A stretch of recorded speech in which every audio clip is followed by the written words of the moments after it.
పిఠాపురం మాజీ ఎమ్మెల్యే వర్మ సంచలన వ్యాఖ్యలు చేశారు. ఉండవల్లి అరుణ్ కుమార్ ఏ పార్టీకి సంబంధం లేకుండా న్యూట్రల్ గా ఉన్న వ్యక్తి అని తెలిపారు. అయితే ముఖ్యమంత్రిని దూషించిన వ్యక్తిని చూడటానికి ఉండవల్లి వెళ్లడం తమకు ఇబ్బందికరమని వ్యాఖ్యానించారు.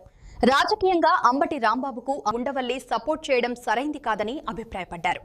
చంద్రబాబు తీసుకువచ్చిన సిస్టంను గత ప్రభుత్వం తమకు అనుకూలంగా మార్చుకుందని ఆరోపించారు. హవాలా వ్యవహారంపై ఈడీ స్పష్టంగా చెప్పిందని పేర్కొన్నారు. అంబటి రాంబాబును అన్యాయంగా జైలుకు పంపాల్సిన అవసరం లేదని తెలిపారు. గత 5 ఏళ్లలో కల్తీ మిశ్రమాలతో లడ్డూలు తయారు చేశారని ఆరోపిస్తూ ప్రస్తుతం తయారయ్యే ప్రసాదాలను టెస్ట్ చేయాలని డిమాండ్ చేశారు. నాకు కూడా బాధ అనిపించింది. అంత సీనియర్ వ్యక్తి అయి ఉండి ఒక ముఖ్యమంత్రిని అసభ్య పదజాలంతో, వినలేని పదజాలంతో 3-4 సార్లు దూషిస్తే మరి ఆ వ్యక్తిని చూడడానికి వెళ్ళినందుకు మాకు కూడా ఇబ్బంది కలుగుతుంది.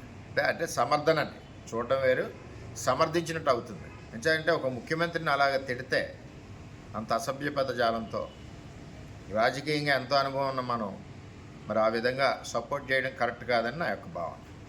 రెండవది, రిపోర్ట్ ఏమీ చెప్పలేదని చెప్పి ఉండవల్లి అరుణ్ కుమార్ గారు కల్తీ లడ్డు మీద చెప్తా ఉన్నారు.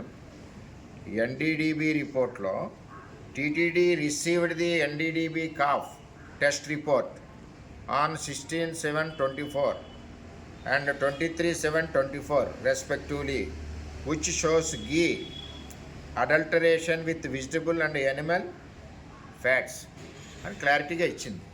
ఇది ఇవ్వడం కాకుండా 2023లో కూడా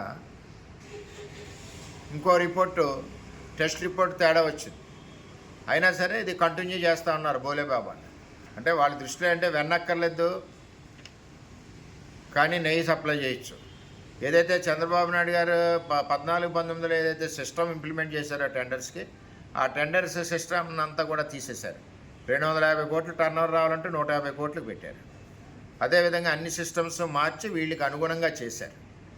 చేసి ఈవేళ మరి క్లియర్గా చెప్పాలంటే ఈవేళ ప్రసాదాలకు కూడా ఉత్పత్తుల్లో ఏదైతే రైతులు పండించి ఇచ్చేవారో ఉత్పత్తులు ప్రసాదాలకు సంబంధించి వాటిని కూడా మార్చేసి పబ్లిక్గా బయట కొనడం మొదలెట్టారు 21 నుంచి. అంచేత ఇవన్నీ ఏంటంటే ఇంకొకటి నిదర్శనాలు. ఇందులో హవాలా జరిగిందని చెప్పి ఈడీ ఆల్రెడీ అపూర్వ చావడా 19 కోట్లు ఐడెంటిఫై చేశారు. ఇవన్నీ క్లారిటీగా ఉండగా మరి దీని గురించి ఆల్రెడీ రసాయనిక మిశ్రమాలు కలిపారని చెప్పి బోలేబాబా డైరీ టోటల్గా ఉంది. సరే, ఇవన్నీ వదిలేయండి. ఆల్రెడీ చైర్మన్ గారికి, ఈఓ గారికి రిపోర్ట్ వచ్చింది కదా, ఒక శాంపిల్, వాళ్ళు పంపించిన శాంపిల్. దాని మీద ఎందుకు యాక్షన్ తీసుకోలేదు ఆ రోజుల్లో? చేత ఇవన్నీ కూడా తిరుపతిలో కల్తీ చేశారు. చంద్రబాబు నాయుడు గారు అన్నారంటే ప్రజలకు చెప్పవలసిన బాధ్యత ఉంది. ఇది ప్రజాస్వామ్య ప్రభుత్వం. ఏదో గదిలో కూర్చొని పరిపాలించే విధంగా ముందుకెళ్ళి ప్రభుత్వాలు కాదు. ఏదో జీవోలు కంప్యూటర్లో ఆన్లైన్లో కనపడకుండా చేసే ప్రభుత్వాలు కాదు. ప్రజలకు తెలియజేయాలి కాబట్టి చంద్రబాబు నాయుడు గారు వాస్తవాలన్నీ తెలియజేశారు. అవి వాస్తవం. కొన్ని అవాస్తవం అంటే చెప్పమనండి. ఏది ఏమైనా కల్తీ అయిందా లేదా చెప్పమనండి. జగన్మోహన్ రెడ్డి గారి పరిపాలనలో కల్తీ అయింది, 100% కల్తీ అయింది. 4-5 ఏళ్ళు కూడా కల్తీ మిశ్రమాలతోటే లడ్డూలు తయారు చేశారు. నైవేద్యాలు కూడా కల్తీ అయినాయి. ఆల్రెడీ ఆ రైతులు ఉత్పత్తి చేసినప్పుడు వచ్చిన పప్పు దినుసులు కూడా బ్రహ్మాండంగా ఉండి రుచిలో. ఏదైతే ఆఖరికి వంట అక్కడ మరి ఇది చేసేవాళ్ళు ఎవరైతే ఉన్నారో లడ్డూలు తయారు చేసేవాళ్ళు, ఇప్పుడు మీరు మార్చారు ఇవి మార్చిన దానివల్ల మరి సువాసన రావట్లేదని చెప్పి తెలియజేశారు కూడా. తెలియజేసిన అవే స్వామివారికి ఇచ్చి నైవేద్యంలో వాడి అన్నీ కూడా అవే పప్పు దినుసులతో వాడుతున్నారు.